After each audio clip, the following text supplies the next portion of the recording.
I'm ready. Believe that. You hear me. So the Minnesota Vikings finished the season strong, beat the Green Bay Packers at home at US Bank, finished the season on a good note and above 500. That's all good. That's all good. But as I know, right, as you know, it's a lot of work to be done. I repeat, a lot of work to be done. If we talk about the season, you can call it a failure, not all the way, but majority a failure. you know, no, the playoffs were missed. KOC was KOC. The only good, real good thing about this season was the defense and Brian Flores. And Brian Flores, where he will be next year, will he remain the Vikings DC, et cetera, et cetera, et cetera? That's all in the air. Now, you know, as Vikings fans, it's nothing more that we would love than to keep Brian Flores as the defensive coordinator of the Minnesota Vikings. I've been saying it all year. Pay that man whatever he wants. I don't care for his head coach money. Right. We know for a fact if Brian Flores were to leave, this defense would definitely be affected going into next season, period. So the Vikings, that should be their main goal, main objective. Well, at least one of them, to keep Brian Flores in the building, hands down, man down. He is one of a kind. You cannot replace Brian Flores. That's just what it is, man. No way around it. The defense carried this team all season. The defense was the strong point of this team all season long. It's no evading that, baby. You hear me? So Brian Flores, he needs to be back in the building. Whatever you got to do, whatever the Vikings got to do, they need to get that business done and handle that business. I don't care if he's the highest paid assistant coach, highest paid coordinator. You got enough money. Make it happen. KWESI, Wilfs, whatever. The Minnesota Vikings are not the same team without him. We saw it all season long. KOC and his offense let the Vikings down. Brian Flores and his defense held the Vikings up. Even lacking certain talent in certain areas, Brian Flores still found a way to put his players in the best position to win and to perform at their maximum potential. And he's been doing it every year. He still ain't got the personnel that he wants. Now he has certain positions that he likes, certain guys stepping up. You got the Redmonds, the Dallas Turners making a splash, Jonathan Grenard, his outside edge rushers, Van Ginkel. I'm sure he loves his personnel there. But you go to the interior line, he was working with free agents, Hargrave, solid but not a juggernaut. Jonathan Allen, solid but not a juggernaut. You can improve, you can do better. Heavy. Secondary, definitely piss poor. Isaiah Rodgers, okay.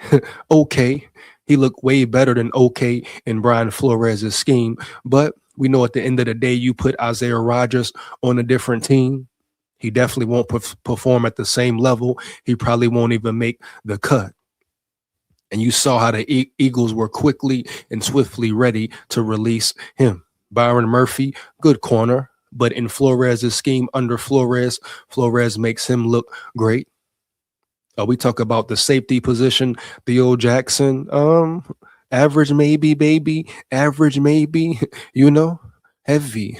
Harrison Smith, shout out respect to him, heavy, Hall of Famer, etc. But he's definitely lost a step. There was speculations, rumors, a lot of questions. Will Harrison Smith return? Will he come back? I wouldn't be mad if he did return, but as long as he understands, he will not, should not be a starter. Now you bring him in off the bench, put him in the rotation. He should never be covering nobody. I mean, let's just face it, man. Face facts here. They did a celebration for him during the game, the whole 9 yards. That's cool. Boom.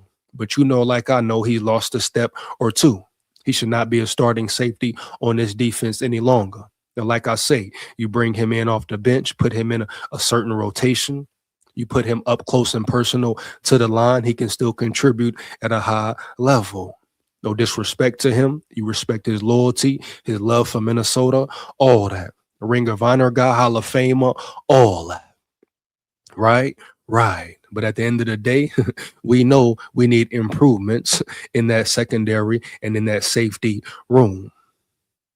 Period, man.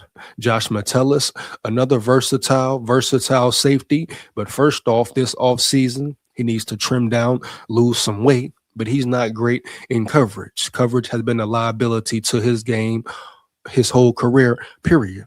Now you put him against the line of scrimmage, you line him up close to the ball, flying around, tackling machine, boom. You give him that physical, boom. He is that. But as far as being a cover safety, he is not that, bro. Period. Bottom line, no cap. Heavy. So we need to bring some players in, whether through free agency or the draft. You know, we all want Downs. We all want Caleb Downs. So KWESI, make it happen. But it's maneuvers to be made heavy. But the main goal, one of the main goals should be re-signing, hiring, paying Brian Flores hands down, man down. Period. Yeah. This defense was Super Bowl caliber, especially the last, 8 weeks of the season. Playoff defense, Super Bowl caliber defense, period, dog. Bottom line. Now we shift over to the offense. What will happen with KOC? What will happen with McCarthy? Me personally, just starting with McCarthy, I want to see McCarthy remain a Viking. I think as the season went along, he continued to grow and get better. Even with bad play calling from KOC, questionable line play majority of the season, etc. So I think McCarthy should be and is the future of the Minnesota Vikings. It's on KOC, McCown, Wes Phillips, and everybody else involved with his growth and development to have him ready and get him prepared for next season so he can be the best quarterback possible. Now, McCarthy has to put a lot of work in. He's going to have to sacrifice some family time. You hear me? He's going to have to work on his craft, dial in, zone in, lock in, and be prepared for next season. Working on his technique, right? His footwork, reading the field, learning the playbook more. But I think McCarthy can definitely be an elite quarterback in this league. And I stand on that 10 toes down, hands down, man down. A lot of people say, hey, I want him off the building. I don't want him there. I don't want him to remain. I say, cap, kill that noise, baby, for real. If he continues to develop, KOC changes his scheme, changes his offense. Can KOC do that? We don't know. Is he competent enough to do that? We don't know. I mean, damn. We saw him look piss poor again at play calling once again today. You know, so at the end of the day, I think JJ McCarthy is the guy. His first true season. I understand he battled some injuries.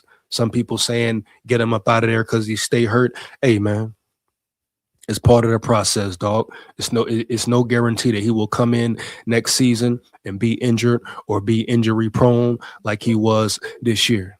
And if you want to talk about his injuries, like I always say, you look at the Falcons game, look at the Packers game. Why did he get injured? Why was he banged up? Period, man.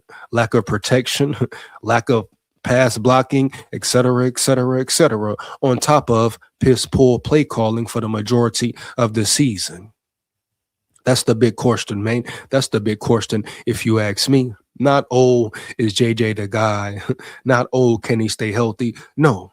Can your head coach put his players in the best position, huh? Yeah. Can your GM find solid backups to replace starters if they go down? Can Christian Darrisaw stay healthy? What will they do with Ryan Kelly? You know, will Will Fries play up to par?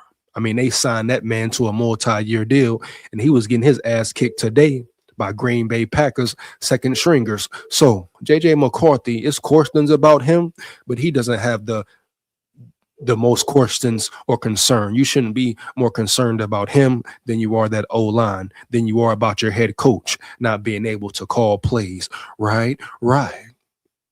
Causing a domino effect of bad football, a domino effect of other teams taking over the game, putting his team in a bad position. So at the end of the day, can KOC do what's necessary to be a good head coach in the NFL? He's still yet to coach a full 4 quarters of football. But every time people give him an excuse. He evades blame. You know, whether it be from fans, media, analysts, his NFL buddies, whoever. But KOC was not great at all this year. And he put his quarterback, his offense in bad situations time after time after time. And if you can't accept that fact, you're just being delusional and you're being a nut rider. So it's going to be very intriguing to see how KOC grows as a coach. Heavy. But it's a lot of moves to be made, bro. A lot of work to be done this offseason. A very important offseason for the Minnesota Vikings. KWESI, you know, the draft coming up. Can he finally hit on the draft? Can he have a good draft? I believe we got 10 draft picks this year. Can KWESI capitalize on them? You know, period. A lot of things to build upon, a lot of things to be excited about. Dallas Turner finally showing up and showing out. People called him a bust. Obvious, clear, he's not a bust. Good to see him get it going and turn up and get in his zone, you know. So really the biggest pluses, I would say the defensive side of the ball. You know, that's the side of the ball to be most happiest about, if you ask me. You hear me? Just the way the defense looked, the way the defense performed, heavy. And you're pretty much getting all your players back from this season. But the major concern, as we know, is the offense, period. But way to finish strong, way to finish the season strong against a division rival opponent. But it's a lot of work to be done, man. The season is over, right? But the real season starts now. You got a great kicker in Will Riker, you know. You got some very important pieces coming back. You know, Jettas is back. Addison. What will happen with Naylor? Will they pay him? Will they not pay him? He definitely earned a check. But can they keep majority of the core together? You know, that's what we will see.